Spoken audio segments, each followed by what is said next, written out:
Bismillahirrahmanirrahim. Assalamualaikum warahmatullahi wabarakatuh. Perkenalkan, saya Ani Filianti selaku Direktur Utama PT Mega Sukses Internasional dan PT Lintas Ziarah Sahara. PT Mega Sukses Internasional merupakan Biro Umroh dan Haji khusus yang sudah berpengalaman dan penyelenggaraan layanan tur dan travel, khususnya layanan pemberangkatan umroh dan haji khusus. Mekatur hadir sejak tahun 2008.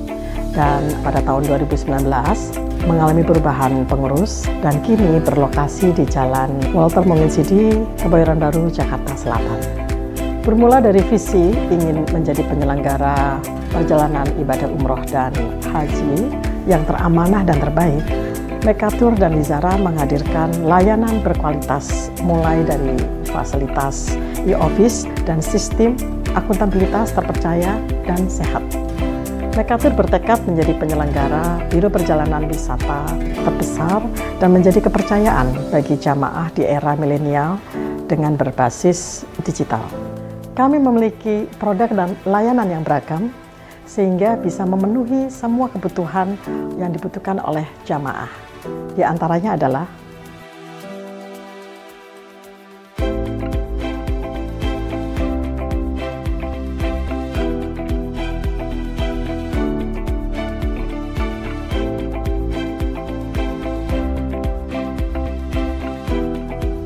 kami berkomitmen sepenuh hati dalam memberikan kualitas pelayanan sesuai syariat-syariat Islam dan amanah kepada tamu Allah Subhanahu wa Ta'ala.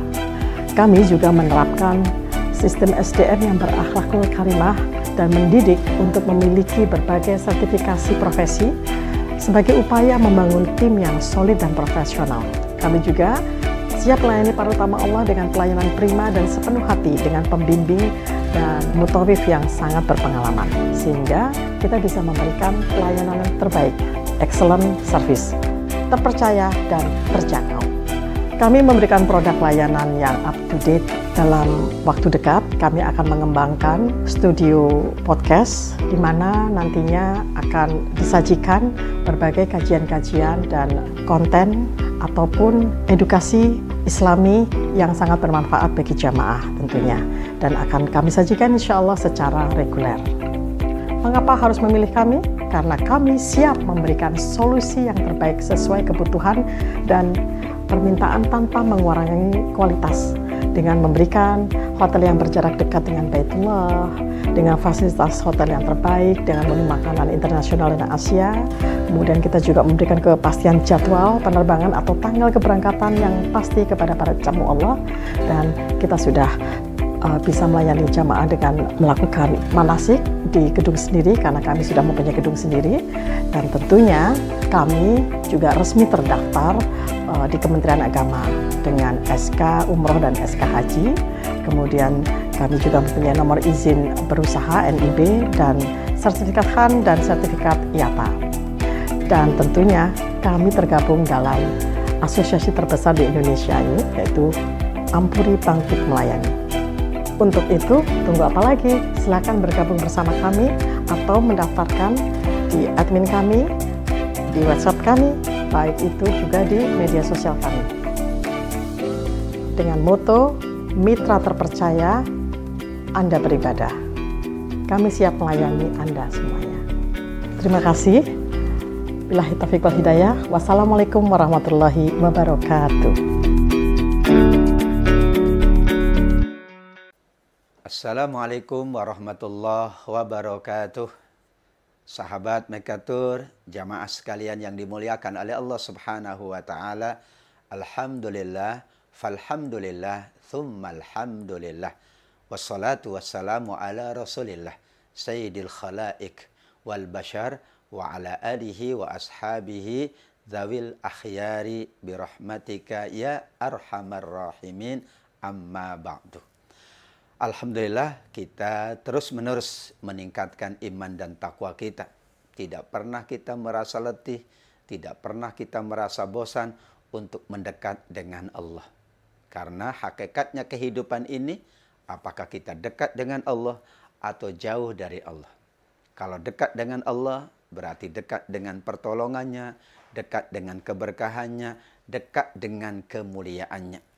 Sebaliknya kalau jauh dari Allah berarti jauh dari pertolongannya, jauh dari anugerahnya, jauh dari karunia-Nya.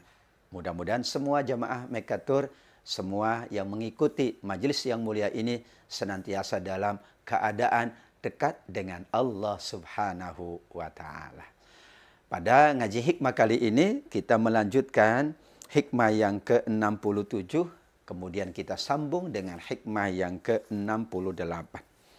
Dalam hikmah yang ke-67, Imam Ibnu Athaillah As-Sakandari menyebutkan, "Idza ra'aita 'abdan aqamahullahu ta'ala biwujudil awrad wa adamahu 'alaiha ma'athulil imdad fala tastahkiranna ma manahahu maulahu li'annaka lam tara 'alaihi simal 'arifi." Jika engkau melihat seorang hamba ditetapkan oleh Allah, dijaga wiridnya, dijaga kontinuitas zikirnya kepada Allah, maka jangan sekali-kali menghinakan dia. Apa yang dia lakukan lebih baik daripada yang dilakukan oleh siapapun. Bagi kalangan sufi, berzikir, melakukan berbagai wirid-wirid khusus, itu adalah amal yang sangat agung. Tentu ketika berwirid tidak menafikan amal-amal yang sifatnya lahiriah, aktivitas dunianya, pekerjaan sehari-harinya tetap dijalankan. Namun bagi kalangan mutasawwifin, bahwa waktu-waktu zikir, waktu-waktu munajat, waktu-waktu wirid, itu waktu-waktu yang paling penting dalam kehidupannya. Fadhkuruni adzkurkum. Sampai Allah menyebutkan, ingatlah kalian kepadaku. Perbanyaklah kalian mengingatku, aku yang akan mengingat kalian semuanya. Bagaimana mungkin kehidupan kita yang panjang kalau kita tidak ingat Allah? Bagaimana mungkin perjalanan hidup yang kita tidak tahu bagaimananya jika kita tidak mengingat Allah? Padahal mengingat Allah itu adalah media agar kita diingat oleh Allah. Kita punya sahabat, kita saling mengingat antara kita dengan sahabat kita, antara kita dengan keluarga kita. Itu tanda ada hubungan batin di antara anggota keluarga kita, sahabat, teman, atau rekan-rekan kita. Bagaimana kalau itu kita implementasikan dengan Allah Subhanahu wa Ta'ala? Maka seseorang yang melazimkan dirinya dengan wirid-wirid tertentu. Ada wirid di pagi hari, ada wirid di petang hari, ada wirid sebelum tidurnya, ada wirid sebelum bekerjanya, ada wirid sebelum beramalnya, ada wirid setelah ibadahnya. Jika seseorang melazimkan itu, maka pertanda ia sedang bersama dengan Allah. Ma'iyatullah tergantung semakin banyak hamba itu mengingat Allah. Kalau sedikit mengingat Allah, maka ma'iyatullahnya sedikit. Kebersamaan dengan Allahnya sedikit. Tapi semakin banyak ia lantunkan zikir, lantunkan wirid, lantunkan munajat, semakin banyak waktunya untuk Allah Subhanahu wa Ta'ala. Padahal sedikit waktu saja sangat berharga. Jamaah Mekatur yang dimuliakan oleh Allah. Allah anugerahkan kepada kita waktu. Waktu itu kita yang memanagenya, kita yang merencanakannya. Untuk apa waktu pagi kita? Untuk apa waktu siang kita? Untuk apa waktu petang hari kita? Untuk apa waktu malam kita? Untuk apa waktu sepertiga malam kita? Semua waktu-waktu itu memang Allah persiapkan untuk kita. Kitalah yang mengaturnya. Kitalah yang merencanakannya. Dari waktu-waktu yang ada, usahakanlah waktu terbaik kita adalah ketika dengan Allah. Kita punya waktu dengan keluarga. Kita punya waktu dengan kantor kita, tempat tugas kita. Kita punya waktu dengan sahabat, dengan kerabat, dengan masyarakat. Tapi kita punya waktu yang prima dengan Allah Subhanahu wa Ta'ala. Itulah maknanya kita melazimkan wirid untuk Allah Subhanahu wa Ta'ala. Jika seorang hamba melakukan itu, maka di hikmah yang ke-68, Imam Ibnu Athaillah As-Sakandari merumuskan, qaumun aqamahumullahul haq li khidmatihi wa qaumun ikhtassahumullah bi mahabbatihi. Itulah mereka yang betul-betul selalu dalam penjagaan Allah dan mereka dikhususkan dengan cinta Allah Subhanahu wa taala. Allah mencintai semua hambanya. Tapi ada cinta khusus Allah untuk hamba-hambanya yang khusus. Allah menjaga semua hambanya, memelihara semua hambanya. Karena Allah bersifat Rabbul Alamin. Tetapi ada hamba-hambanya yang dikhususkan penjagaannya oleh Allah. Itulah mereka yang selalu melazimkan zikir, melazimkan wirid-wirid, melazimkan munajat, melazimkan ibadah dan amal solehnya. Saat melazimkan itu, maka ia mendapatkan penjagaan yang khusus, pertolongan yang khusus, kemudian juga anugerah-anugerah yang khusus. Sesuai dengan ayat Allah Subhanahu wa taala, kullan numiddu haula wa haula'i min ata'i rabbik. Setiap manusia Allah Subhanahu wa taala anugerahkan berbagai rahmatnya. Tetapi ada mereka yang diberikan anugerah yang khusus. Tidak mungkin orang mendapatkan anugerah yang khusus kalau amalnya tidak khusus. Tidak mungkin orang mendapatkan penjagaan yang khusus kalau ibadahnya tidak khusus. Tidak mungkin pula Allah memberikan pertolongan yang khusus kalau dia tidak melakukan amal-amal khusus untuk Allah. Karenanya kita dihimbau oleh Al-Quran, oleh Al-Hadis, oleh petunjuknya para sahabat, oleh para tabi'in, oleh para ulama, bahwa semakin banyak kita bersama dengan Allah, semakin banyak kekhususan Allah untuk kita. Allah Maha pemberi rezeki yang umum.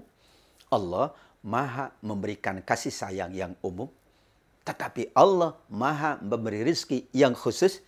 Allah pula Maha memiliki sifat kasih sayang yang khusus. Kalau kita baca Bismillahirrahmanirrahim, maka para ulama memahami Ar-Rahman adalah rahmat Allah yang umum kepada siapapun. Namun ada rahman Allah yang khusus. Ar-Rahim itu khusus untuk mereka yang dikhususkan oleh Allah.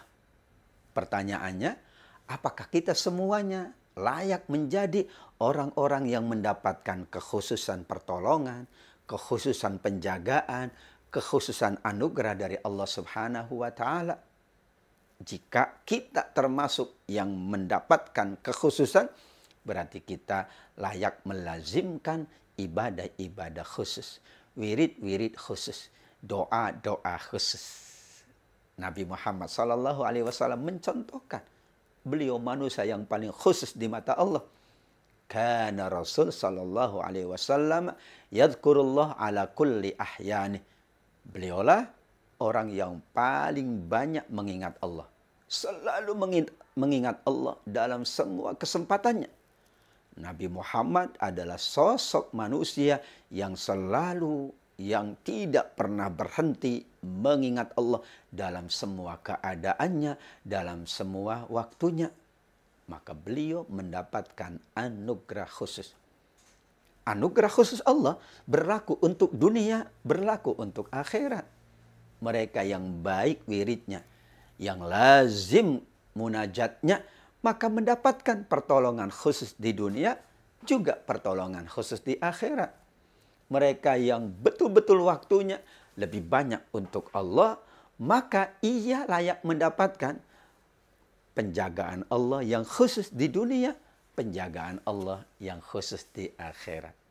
Tidak ada kata lain, sahabat Mekatur, jamaah yang dimuliakan oleh Allah Subhanahu wa taala, kita berusaha melazimkan wirid, melazimkan doa, melazimkan berbagai ibadah dan amal soleh, agar kita mendapatkan pertolongan yang khusus, penjagaan yang khusus, karunia yang khusus. Semuanya Allah anugerahkan karena kekhususan kita di mata Allah Subhanahu wa taala. Sahabat Mekatur, kita akan lanjutkan ngaji hikmah bersama Mekatur. Setelah yang satu ini, jangan lupa like, komen, share, subscribe semua media sosial Mekatur untuk syiar kebaikan bersama kita.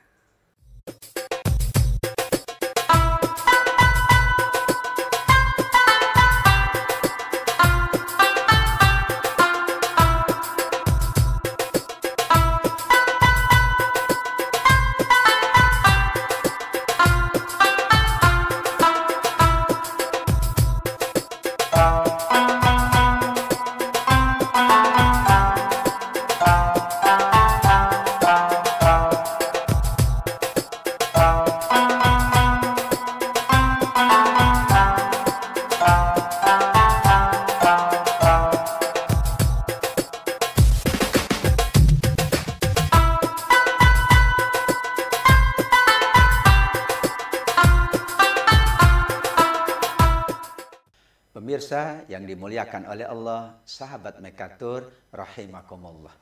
Kita lanjutkan ngaji hikmah bersama Mekatur dari kitab Al-Hikam karya Ibnu Athaillah As-Sakandari. Tidak terasa kita sudah memasuki hikmah yang ke-69. Apa kata beliau? Qallama takunul waridatul ilahiyatu illa baghtah. Sungguh terkadang datangnya cahaya Allah, datangnya petunjuk Allah, datangnya ilham dari Allah itu secara tiba-tiba. Kenapa demikian? Untuk menguatkan keyakinan seorang salik. Salik itu adalah orang yang menempuh perjalanan menuju Allah. Mereka yang sedang melakukan proses untuk menuju kepada Allah Subhanahu wa Ta'ala. Bagi seorang salik, bagi seorang murid dalam ilmu tasawuf, mereka selalu berusaha meningkat dari satu tingkatan menuju tingkatan-tingkatan berikutnya. Tidak ada yang tahu kapan ia meningkat. Karena al-waridatul ilahiyah datangnya secara baghtah. Terkadang ketika dia sedang berumrah, dapat cahaya Allah, dapat ilham dari Allah yang meningkatkan makomnya di sisi Allah. Ketika ia berinfak bersedekah, bisa jadi dia mendapatkan ilham dari Allah, isyarat dari Allah, cahaya dari Allah, diangkatlah derajatnya di sisi Allah. Saat ia menunaikan ibadah sa'i, ia menunaikan ibadah tawaf, ia menunaikan berbagai manasik hajinya, saat itu ia sedang mendapatkan waridat ilahiyah. Tanda-tanda dari Allah, bukti-bukti dari Allah, cahaya dari Allah, petunjuk dari Allah, ilham dari Allah, tujuannya mengangkat derajatnya di sisi Allah.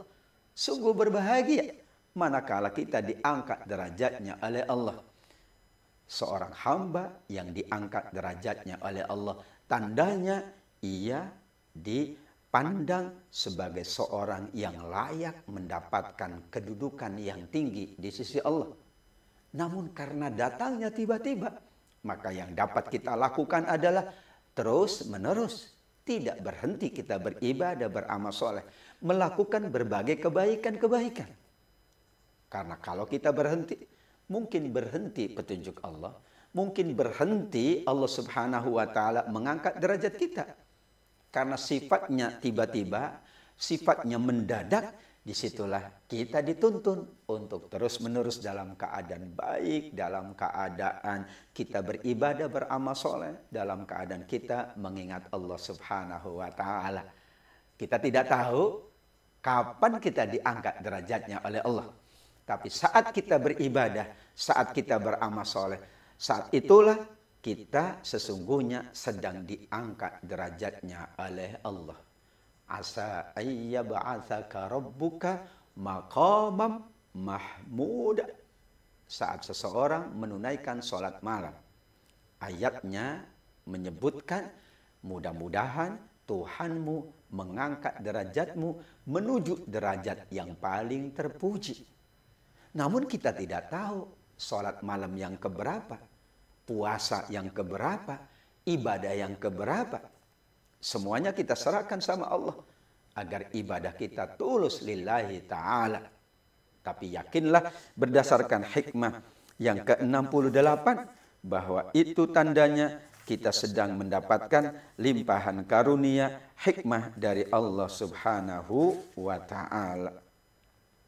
Kemudian hikmah yang ke-70. Imam Ibnu Athaillah As-Sakandari menyebutkan, man ra'aitahu mujiban ala kulli ma su'il wa mu'abbiran an kulli ma syahid wa dzakiran kulla ma alim fastadilla bidzalika ala wujudi jahli. Ternyata parameter orang yang cerdas, orang yang betul-betul memahami konsep tazkiyatun nafs, pembersihan diri adalah bukan selalu dipenuhi keinginannya oleh Allah. Bukan orang yang selalu menyampaikan apapun yang dia tahu. Sebaliknya, kalau ia tidak mendapat sesuai dengan keinginannya, ia tidak banyak berbicara, ia tidak banyak menginginkan hal-hal duniawi, justru itu tanda bahwa ia seorang yang cerdas di mata Allah Subhanahu wa Ta'ala. Al-kayyisu mandana nafsahu. Kata baginda Nabi, seorang yang cerdas itu yang mampu menundukkan nafsunya. Nafsulah yang mendorong orang untuk berbicara banyak. Nafsulah yang mendorong orang untuk menampakkan ibadahnya. Nafsulah yang mendorong orang untuk ia dikenal kebaikannya. Saat orang mampu memendam nafsunya, maka ia berbuat baik meskipun orang tidak melihatnya. Ia tetap beribadah meskipun tidak ada pujian dari manusia. Ia beribadah meskipun Allah tidak menganugerahkan nikmat sekalipun. Bisa jadi itulah ujian dari Allah Subhanahu wa Ta'ala. Maka beliau mengatakan, justru kejahilan seseorang manakala ia bangga semua yang diminta dipenuhi. Ia bangga semua yang ditanyakan ia jawab. Ia bangga semua yang dikerjakan diketahui oleh orang. Masya Allah. Wala hawla wala quwata illa billah. Ternyata perspektif ilmu tasawuf melampaui dari apa yang kita fahami dengan logika dan rasio kita. Tidak berarti menafikan logika dan rasio, tapi ada di balik logika, ada di balik kemampuan akal fikir kita mencernanya. Karenanya dalam konsep tasawuf, orang paling baik itu manakala Allah Subhanahu wa Ta'ala mencintainya, Allah Subhanahu wa Ta'ala menjaganya dalam keadaan bagaimanapun. Selama ia yakin dengan Allah, selama ia terus-menerus bermunajat kepada Allah, yakinlah ia dalam kondisi terbaiknya. Tidak mungkin seorang wali, seorang yang tinggi derajatnya di sisi Allah, malah menampakkan tingginya di hadapan manusia. Justru ia lebih tawadu, ia lebih rendah hati di hadapan manusia, karena ia yakin tinggi derajatnya di sisi Allah Subhanahu wa Ta'ala. Sebaliknya manusia yang menganggap dirinya tinggi, bisa jadi derajatnya rendah di sisi Allah Subhanahu wa Ta'ala. Karenanya sahabat Mekatur yang dimuliakan oleh Allah Subhanahu wa Ta'ala, semua yang dijalankan oleh kita adalah dalam rangka kita mendapatkan derajat yang tinggi di sisi Allah. Apapun kata manusia, apapun yang diperkatakan oleh manusia, yang paling tinggi adalah apa kata Allah. Kata Allah, mereka yang beribadah, aku tinggikan derajatnya. Mereka yang beramal soleh, aku tinggikan kedudukannya. Mereka yang gemar mengingat Allah, Allah mengingatnya. Selama itu yang dikatakan oleh Allah, yang dijanjikan oleh Allah, Allah tidak akan pernah menyalahi janjinya. Maka kita yakin semua yang kita lakukan, kalau lillah, kalau ma'allah, kalau ilallah, maka semuanya menjadi yang terbaik untuk dunia kita, juga untuk akhirat kita. Itulah makna ringkas dari hikmah yang ke-69 dan hikmah yang ke-70. Mudah-mudahan semua butiran-butiran hikmah yang ada semakin menguatkan kedekatan kita dengan Allah, semakin memotivasi kita untuk lebih mendalami hikmah-hikmah yang banyak berserakan di seluruh penjuru alam ini. Karena pada hakikatnya alam adalah tanda bahwa Allah maha segala-galanya. Disitulah Allah Subhanahu wa Ta'ala memerintah kita untuk memperhatikan, untuk merenungkan, untuk melihat kebesarannya melalui ciptaan-ciptaannya. Mudah-mudahan bermanfaat untuk kita semuanya. Sekali lagi, jangan lupa sahabat dan jemaah Mekatur untuk mengikuti seluruh kajian, seluruh yang dilakukan oleh Mekatur untuk syiar kebaikan, syiar keberkahan, syiar untuk kita semuanya. Wallahu a'lam bishawab. Demikian, insya Allah kita akan bertemu pada ngaji hikmah episode berikutnya. Tetap bersama Mekatur, like, komen, share, dan subscribe semua media sosial dalam rangka kita semakin mendapatkan tambahan kebaikan, tambahan pahala, tambahan keberkahan dari Allah Subhanahu wa Ta'ala. Wabillahi taufiq wal hidayah. Wassalamualaikum warahmatullahi wabarakatuh.